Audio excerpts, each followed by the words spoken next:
Bonjour, ici Mickaël Messa et aujourd'hui j'ai le plaisir d'accueillir Emmanuel Deschamps. Emmanuel est une grande spécialiste du marketing de réseau et aussi une ancienne dirigeante d'entreprise ayant eu jusqu'à 8000 distributrices dans le domaine du charme, des produits de charme. Emmanuel est également consultante auprès d'entreprises de marketing relationnel et aujourd'hui, rien que pour vous, elle va vous répondre à une question que vous posez très souvent et qui revient très régulièrement aussi parce que souvent vous dites quand vous démarrez ou quand vous développez votre propre entreprise de MLM, je ne connais personne. Alors Emmanuel, comment s'y prend-on pour connaître des gens?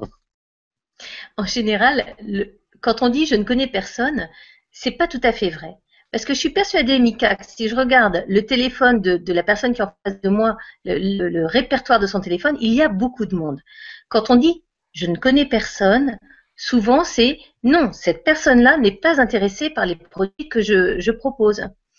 On est plutôt dans une sélection des personnes autour de nous et on se dit ben non, je connais personne. En général, on connaît au minimum une centaine de personnes.